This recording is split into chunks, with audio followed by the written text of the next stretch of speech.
Hello, tennis enthusiasts! Welcome back to Forehand Frenzy. Today we're delving deep into the intriguing world of tennis rivalries, specifically the rivalry between Rafael Nadal and Novak Djokovic. While both players have immense respect for each other on the surface, there have been instances where Nadal's words seem to extend subtle jabs towards Djokovic. In this extensive video, we'll explore what appear to be 3 keys employed by Nadal to subtly disparage Djokovic while maintaining a respectable veneer of gentility and sportsmanlike decorum. We'll provide examples, context, and thorough analysis, shedding light on the intricacies of this rivalry. Let's dive into it. Key 1. Self-praise. Humility in the spotlight. Our journey begins with Nadal's recent interview in which he discussed Djokovic's pursuit of Grand Slam records. Nadal starts by emphasizing his own approach, suggesting that he doesn't chase records but simply strives to do his best. This opening key, therefore, within Nadal's arsenal is to speak well of himself. By framing his own perspective as humble and focused on personal improvement, he indirectly implies that Djokovic might be the opposite, someone who is overly concerned with records. It was never if, it was always when, because I visualized it so strong. I knew the dream is going to be realized. This creates a subtle contrast that sets the stage for the next keys. To fully grasp the significance of this step, we need to consider the historical context. Nadal, throughout his career, has been celebrated for his humility and sportsmanship. He's often portrayed as the embodiment of optimal sportsmanship, the genteel and suave yet devastatingly effective tennis player who would never disparage opponents or even break a racket in anger, since he values the purity of the sport first and foremost, over and above personal accolades. It is fair to say that Nadal's sportsmanship is legendary. He's known for applauding his opponent's shots, helping injured rivals, and always conducting himself with grace on and off the court. This image of sportsmanship is a key part of his public persona, and none of this is lost in the ears of fans and pundits listening to Nadal speaking about his career in interviews. When Nadal contrasts his approach with Djokovic's, it creates an implicit judgment. He presents himself as the humble athlete who plays for the love of the game, indirectly suggesting that Djokovic might be more self-centered or driven solely by records. Key 2. Disparaging Djokovic, the record chaser. Key 2 involves speaking less favorably about Djokovic. Nadal often paints Djokovic as a record chaser who becomes frustrated if he doesn't achieve his goals. Roger Federer, he has an unbelievable 20 Grand Slams. Do you focus on that and think, okay, I want to try and beat Roger's record? Yes. You meditate as well, don't you? You meditate yes. a little bit? So yes. I'm really a strong believer in visualization. Just imagining something that That's you really exactly want to what I did to get the group back together. There we go. This portrays Djokovic as someone driven by personal accolades rather than the love of the game. Nadal's choice of words here is crucial to understanding the tactic he employs. By using phrases like record chaser and frustrated, he subtly criticizes Djokovic's motivations and temperament, implying that Djokovic might not be as virtuous or sportsmanlike as himself. To illustrate this point further, let's examine specific instances where Nadal employed this tactic. In 2021, Nadal referred to Djokovic as obsessed with records. The choice of the word obsessed carries a negative connotation, implying an unhealthy fixation on achievements. Nonetheless, even by his own admission, Djokovic's pursuit of records is a central theme in his career. He openly acknowledges his desire to break records and strives constantly to surpass the achievements of others, most especially his closest rivals. This ambition has driven him to incredible success, but has also made him an ongoing target for stinging criticism, often motivated by envy. In the realm of professional sports, athletes often walk a fine line between ambition and obsession.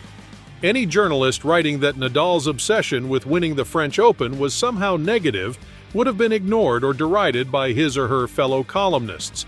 But this obsessiveness argument is no less valid when applied to Nadal, as it is when applied to Djokovic. Nadal pushed hard to achieve his 22 Grand Slam titles, just like Djokovic pushed hard to win 24. Therefore, Nadal's characterization of Djokovic as obsessed subtly implies that Djokovic's drive may have crossed into unhealthy territory. Funny how it wasn't unhealthy when Nadal had more slams himself. Nonetheless, the idea that Nadal could win so many Grand Slams and then act as an objective judge of what constitutes unhealthy territory needs to be taken with a hefty pinch of salt.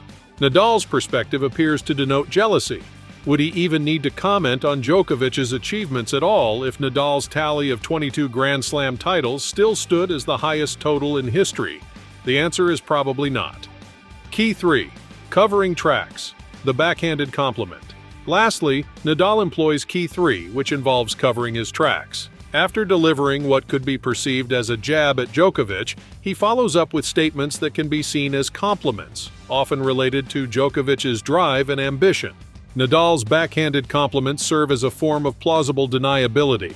He can argue that he was praising Djokovic all along, while the initial criticism lingers in the minds of listeners.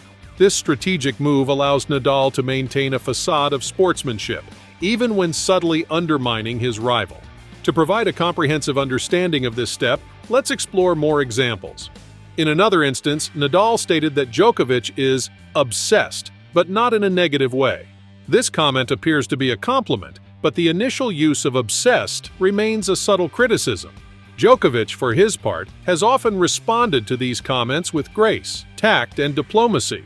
He acknowledges the rivalry and competition, but rarely engages in public spats or retaliatory remarks. That was the longest tennis match that I was ever part of. I was playing against Nadal in the finals of Australian Open in 2012. We played 5 hours, 53 minutes. I think we ended up at around 2 a.m. I remember it was a grueling match. And after the 4th hour, getting into the 5th set, actually we both, we were running on very low reserves. And in just one instant, I started to feel like there is some kind of a higher other force that is, starting to help me to finish the match. I don't know. It's hard to explain that with words. So it was quite a unique experience. Wow. And you went on to win, of course. Yes, I went on to win. That's amazing. Yeah. It's essential to note that these patterns are not isolated incidents. Throughout the years, Nadal has made similar comments regarding Djokovic's pursuit of records, often veiling criticism behind seemingly innocent statements. The recurring theme in Nadal's comments portrays him as the humble, selfless player who values the love of the game over records, while Djokovic is depicted as the record-obsessed, frustrated competitor. This narrative perpetuates the perception that Nadal embodies the ideal sportsman. This three keys dynamic underpins significantly the overall Nadal-Djokovic rivalry. It not only adds a layer of complexity to their interactions, but also fuels debates among fans and analysts about their true feelings towards each other. The reactions of fans and tennis enthusiasts to Nadal's thoughts have been diverse. Some see Nadal's remarks as innocent banter, while others view them as calculated attempts to undermine Djokovic. The media also plays a significant role in amplifying and interpreting these statements. Tennis journalists and analysts often dissect Nadal's words, contributing to the ongoing narrative surrounding the rivalry. Rivalries in sports are not just about physical competition, they also involve psychological warfare. Athletes often seek to gain a mental edge over their rivals, and Nadal's method may be a manifestation of this psychological aspect of the game. To sum up, Rafael Nadal seems to employ a subtle three-step method when discussing Novak Djokovic.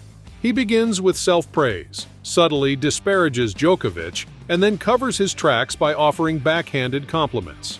While these tactics may not be overt attacks, they certainly cast shadows of doubt and criticism over his rival, contributing to the complexity and intrigue of the Nadal-Djokovic rivalry, still one of the most enduring and intense rivalries in tennis history.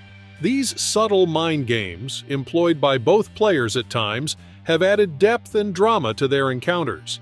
It's a testament to their remarkable talents and competitive spirits that this rivalry has continued to captivate tennis fans worldwide.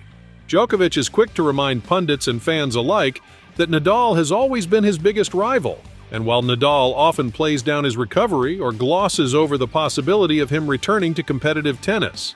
Beyond the specific interactions between Nadal and Djokovic, it's essential to recognize that rivalries are a natural part of sports. They serve as a driving force for athletes to push their limits and reach new heights.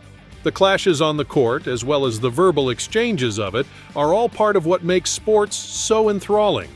Rivalries are also a significant factor in fan engagement and grassroots uptake of the sport.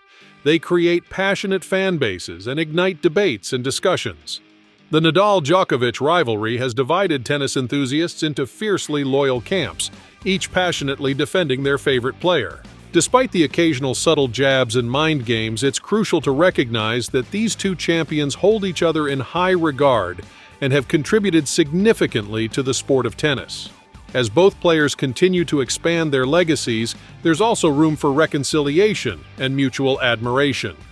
With the passing of time and the eventual conclusion of their careers, it's possible that they will look back on their rivalry with a sense of appreciation and joy for the competition they brought to the sport and the admiration instilled in the hearts of fans.